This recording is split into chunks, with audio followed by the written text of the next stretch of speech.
Hey, hi, hello friends, it's me. I'm here again today with something really exciting. Lots of reallys. It is my first ever TBR Expedition video. Let's get it.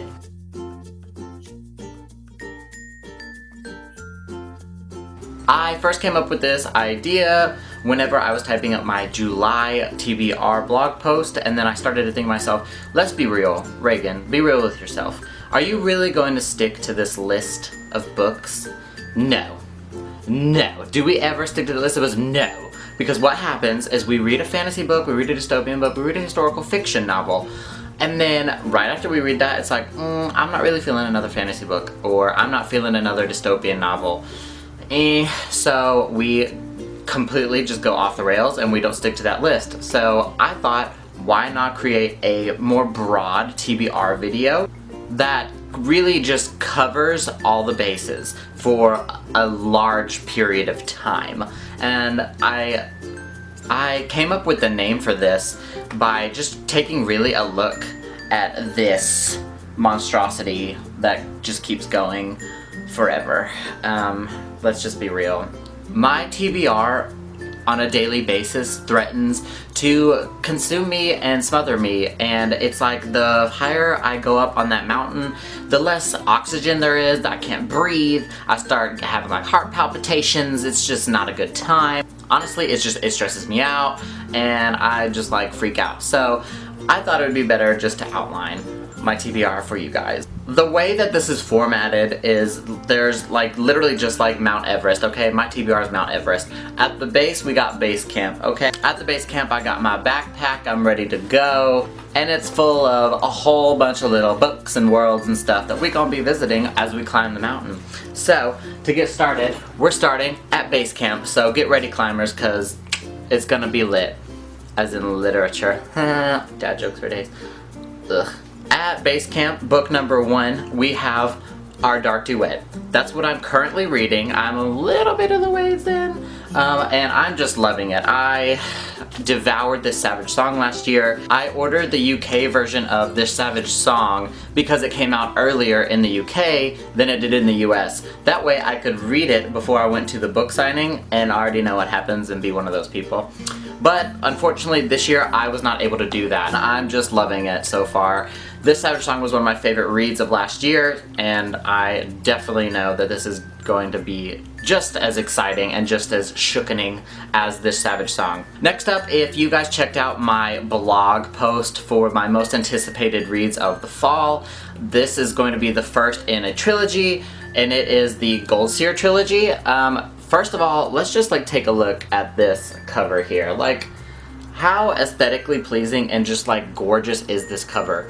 All 3 covers are amazing, are beautiful and stunning, and that's honestly, I'm gonna be real again, that's what drew me into this, and also the plot. The Gold Seer trilogy follows the character Lee Westfall. She has the ability to sense gold underneath the ground. This series is set during the gold rush era of California, and imagine having the ability to sense gold under the ground, okay? People are gonna wanna come after you, people are gonna want that power for themselves. So honestly, this sounds amazing.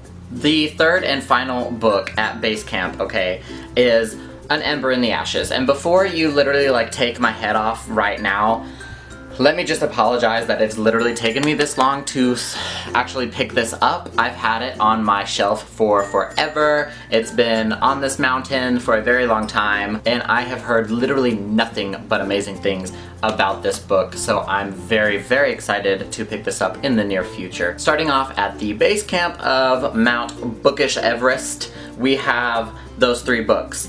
Next, climbing up the mountain, we're going to go to the middle way of the mountain, right? Okay, so we're almost there. We've got a little bit of oxygen left, but we can't be out here for very long because if we do, then, you know, asphyxiation and stuff. Halfway up the mountain is going to be, I would say, maybe around my August, September kind of area, maybe even into early October. That leads into fall, which is fantasy season for me. Autumn seriously is the best time to read fantasy books, in my opinion, just because I love the fall, I love the changing of the colors, I love Halloween, I love everything about fall. So why not during that cozy season pick up magical reads that like make you feel as magical as the outdoors does. So going forward, let's go ahead and talk about the midway point of the mountain, going up. Every single fall, every year, I reread The Night Circus by Erin Morgenstern, and recently I was sent this copy by my friend Polly and Books here. She and I are huge fans of this book. Like, this is literally one of my favorite books written of all time, and if you haven't read it, definitely, please check it out. You will not regret it. This has some of the best imagery, the best setting, the world, the writing sucks you in. In each individual tint of the circus, there's something else going on, but you can picture it all so very clearly. It's a little bit of a slow read, but I definitely enjoy it every single time, every single year. So I would definitely recommend reading The Night Circus. It's literally one of my favorites of all time, so much so that I even have it tattooed. I have Revere tattooed on my arm right here. Wow. Following The Night Circus, we have another reread, and that's going to be Uprooted by Naomi Novik. If you have not read this book and you really love like Miyazaki films or Studio Ghibli, I would definitely pick this up. For those of you that don't know, Uprooted, it follows the character, and I'm gonna butcher this, I butcher it every single time in my head, so don't judge me, but it is Agnieszka? Yeah. She loves the village that she lives in, and all the people, her family, all of her friends. In this little valley where their village is situated, there lives a wizard named the Dragon, and he lives up in a tower, up on a hill, and I want to say it's like 10 years, he actually takes a woman from the village down below and takes her as his servant or his assistant. And every year there's so much, there's speculation, there's like, what are they doing in that tower? Yikes. And even though it is shookening, the dragon requires this for him to protect them from the mysterious and evil dark forest that lays at the border of the village, filled with nasty creatures and demons and stuff. But upon the selection, Agnieszka's best friend, Cassia, actually is not chosen.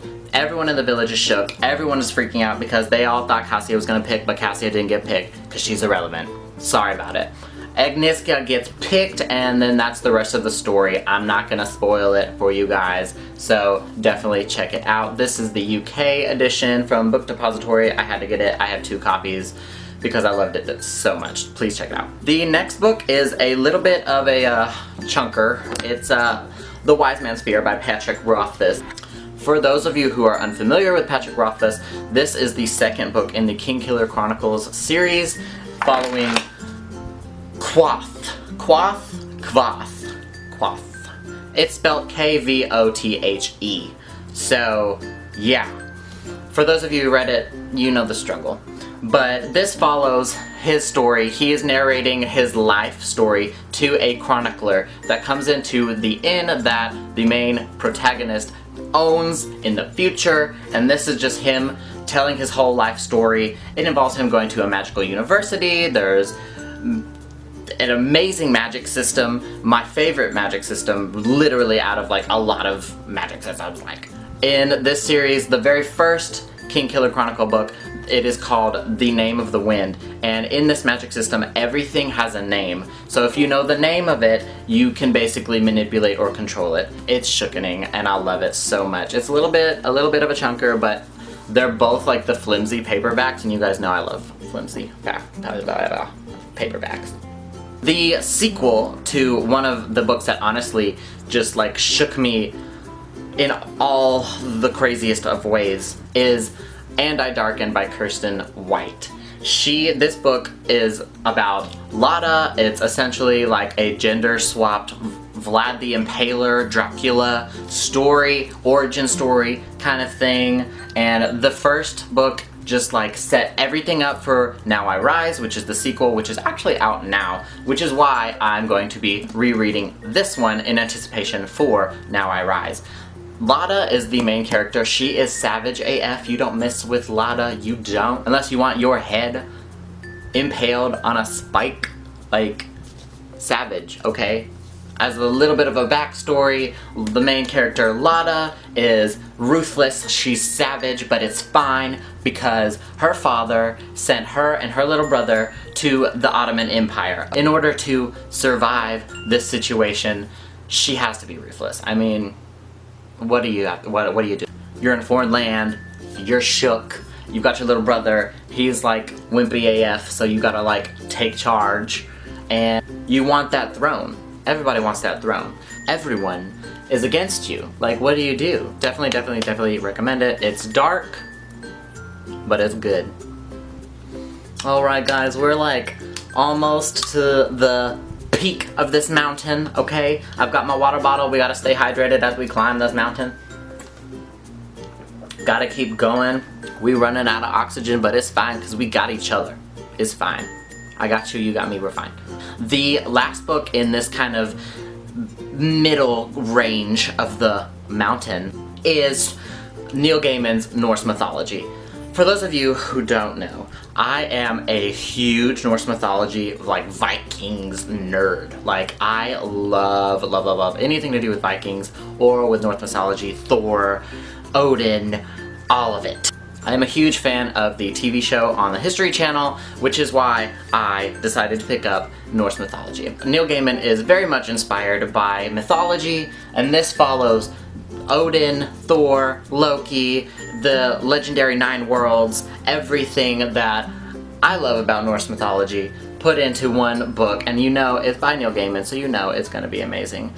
If you're a fan of Vikings or Norse mythology at all, I definitely recommend picking this up. Maybe we can buddy read it together later this season. And finally, we are at the peak. It's super cold. We have like literally no oxygen. I think in like the Doctor Strange movie, when Tilda Swinton sent Doctor Strange to Everest, she said that he could like, his body could like survive like before going into shock.